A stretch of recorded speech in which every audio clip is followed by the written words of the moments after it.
नमस्कार सर, मेरा नाम प्रीति बिस्वाल है। तो मैंने मेरे फ्रेंड्स लोगों को देखा है मेरे क्लास में कि बहुत सारे बच्चे हैं, बहुत टैलेंटेड बच्चे हैं और ऐसे बच्चे हैं कि जो कि बहुत मेहनत करते हैं लेकिन उनको वो सफलता नहीं मिलती। तो आप उनको क्या एडवाइस देना चाहेंगे? एडवाइस नहीं देना चाहिए। अब बैठिए। आपको भी मैं एडवाइस दूंगा ना तो आप तुरंत सोचेंगे कि मुझे क्यों कहा होगा, ऐसा क्यों कहा होगा, मेरे लिए उनको क्या लगा होगा, क्या मेरे में कमी है। यानी इंसान बड़ा डिफिसिट मेंटालिटी का हो जाता है। तो ऐसा करने से कभी भी आप अपने साथी को मदद नहीं कर सकते। अच्छा ये होगा कि उसमें अच्छी चीज कौन है, कौन सी, वो आप ढूंढो।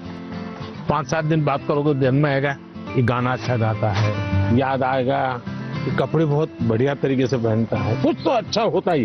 फिर आप उससे उसकी चर्चा करो तो उसको लगेगा कि मेरे में रुचि ले रहा है, मेरी अच्छी बातों को पता है। फिर अगर आप उसको कहते हैं कि यार तुम इतनी मेहनत करते हो, क्या होता है तुम्हें, क्या होता है, जरा उसको पूछो। तो कहेगा नहीं मैं अच्छा नहीं है, टिकना नहीं है। उसको कहो मेरे घर आ जाओ, चलो अपन साथ पढ़ते हैं। दूसरा आपने देखा होगा ज्यादातर टीचर पढ़ाते हैं लेकिन जब एग्जाम का समय आता है तो कहते क्वेश्चन आंसर लिखो। मेरा हमेशा मत रहा है जीवन की कोई भी उम्र क्यों ना हो, लिखने की आदत डालनी चाहिए। ये जो कविताएं लिखते हैं, विराट ने जैसे कविता सुनाई, आकांक्षा ने जैसे कविता सुनाई, ये जो कविताएं लिखते हैं उसका मतलब वो अपने विचारों को बांधते हैं। मुझे याद है मैं अहमदाबाद में एक स्कूल वालों से मिला था। अब एक बच्चे को शायद उसके माँ बाप ने मुझे चिट्ठी लिखी थी कि मेरे बच्चे को स्कूल से निकाल रहे हैं। क्यों निकाल रहे हैं भाई? तो बोले वो ध्यान नहीं देता है। मजा ये हुआ कि उस स्कूल में बाद में टिंकरिंग लैब शुरू हुआ तो सबके लिए आश्चर्य था कि वो बच्चा ज्यादा समय टिंकरिंग लैब में टाइम लगाता और रोबोट की एक कंपटीशन हुई, वो स्कूल वाले रोबोट में नंबर 1 ले आए। क्यों? बच्चे ने बनाया। यानी जो बच्चे को स्कूल से निकालने वाले थे वो रोबोट बनाने में नंबर 1 था। उसका मतलब उसके पास कोई विशेष ताकत है। टीचर का काम है तो उसकी उस ताकत को पहचाने। मैं एक प्रयोग बताता हूँ आपको। हाँ करेंगे? हाँ करेंगे। आज करेंगे? अपने जितने दोस्त हैं बचपन से अब तक के 25-30 भाई याद करो। फिर कोशिश करो उनका पूरा नाम लिख सकते हो क्या, उनका, उनके पिताजी का, तो इसमें 10 हो जाएंगे। फिर लिखो उनके पिताजी, माताजी, परिवार के सबका नाम आता है तो हो सकता है संख्या कम हो जाएगी। इसका मतलब ये हुआ कि जिसको आप अपना अच्छा दोस्त मानते हो कि उसके विषय में आपको कोई जानकारी नहीं, कुछ जानकारी नहीं, ऐसे ही चल रहा है हवाबाजी। फिर एक सवाल अपने आप को पूछो, और ये सबसे इम्पोर्टेंट चीज है कि भाई ये वैभव को मैं इतने समय से 3 दिन से साथ रहा हूँ, अच्छा वैभव में गुण कौन सा है, मैं लिख सकता हूँ क्या? आप अगर ये आदत डालेंगे तो आपके अंदर भी किसी भी बातों में पॉजिटिव क्या है ढूंढने की आदत बन जाएगी। अगर ये हम करते हैं तो मैं समझता हूँ आपको लाभ होगा। सर मेरा ये प्रश्न है कि जैसे परीक्षा पास आने लगती है तो विद्यार्थियों के मन में एक दबाव होने लगता है कि जल्दी से जल्दी सब पढ़ना है, अच्छे से अच्छे पढ़ना है। तो सर इस समय में पढ़ाई पे ज्यादा ध्यान देते हैं और सोना, खाना पीना, थोड़ा सा सर इन सब का टाइम टेबल बिगड़ जाता है।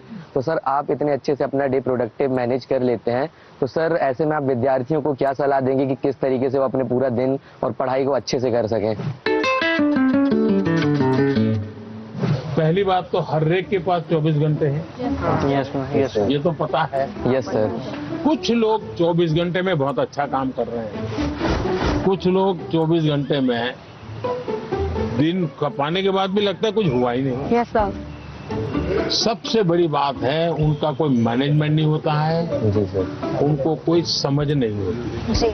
ऐसे ही कोई दोस्त आया तो गप्पे मारने लग गए, यस सर। फोन आया तो चिपके हुए, उसको पता ही नहीं है कि मेरे समय का मैं उपयोग क्या करूं। जी। सबसे पहले हमने अपने समय के विषय में सोचना।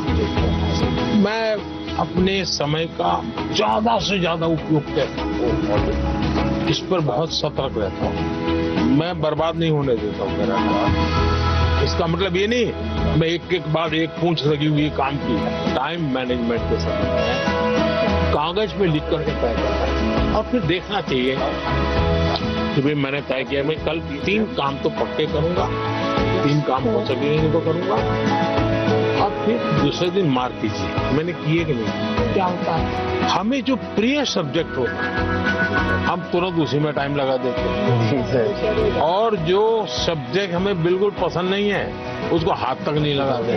सही बात है। सबसे पहले उसको रिवर्स कर देना चाहिए, जी सर। चैलेंज करना चाहिए। ये समझता क्या है, ये ज्योग्राफी को दिमाग में क्या भरा है, ये ज्योग्राफी मेरे शरण क्यों नहीं आ रही है, मैं ज्योग्राफी को पराजित करके रहूं। ऐसा मन में एक दृढ़ संकल्प लेना चाहिए।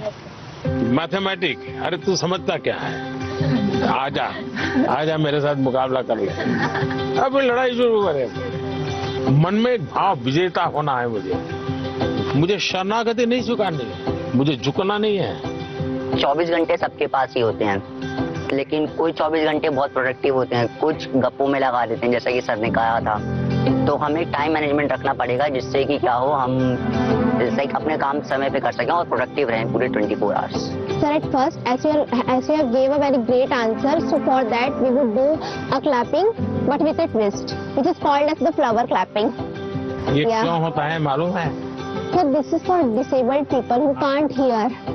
वो तुरंत ऐसा करके दिखाते हैं। सर, हमारे मन में तरह तरह के आइडियाज, पॉसिबिलिटीज और एवं क्वेश्चन आते रहते हैं। सर, ये डिस्ट्रैक्शन तो पैदा करते हैं एग्जाम के टाइम पे। तो सर, ऐसे में हम अपने मन को कैसे शांत रखें? वैभव, मैं नहीं मानता हूँ आप डिस्टर्ब रहते होंगे। सर, थोड़ा बहुत तो होता ही है सर, क्योंकि आप डिस्टर्ब होंगे ऐसा मुझे नहीं लगता। सर डिस्ट्रैक्शन थोड़ी बहुत है। क्योंकि मैं आपका कॉन्फिडेंस लेवल देख रहा हूँ। मैं जब से सुबह से देख रहा हूँ आपका कॉन्फिडेंस लेवल अद्भुत है। बट स्टिल सर, एक बात तो होती है, क्योंकि सर एग्जाम्स तो होते ही है तब। तो इसका मतलब ये हुआ कि आप खुद को नहीं जानते और आपको भी लगता है यार सब दोस्तों के बीच में अच्छा है, यही कहूँ हाँ यार थोड़ा टफ है। सब बच्चे 10वीं कक्षा के बच्चे एक दूसरे को बात करेंगे, यार कल पढ़ नहीं पाया, मैं नींद आ गई, जी सर। यार कल मूड ठीक नहीं था। सब ऐसी ही बातें करते हैं टेलीफोन पे दोस्तों से भी। फिर फोकस कैसे होगा भाई? सबसे अमूल्य चीज राइट नाउ, अभी का टाइम था, प्रेजेंट। अगर वो गया तो यूं ही पास चला हो गया, वो रहता नहीं अपने आप में। अगर उसको जी लिया यस सर। तो जिंदगी का हिस्सा बन जाता है। लेकिन जी कब सकते हैं? देखिए बहुत बढ़िया हवा चल रही है, लेकिन आपका ध्यान है कि हवा कितना बढ़िया पवन है। अगर थोड़ा ध्यान गया तो अब मैंने कहा तो आपको लगा होगा यार जी सर। हवा तो पहले भी चलती थी, हाँ। ध्यान नहीं था। Yes sir. हम कहीं और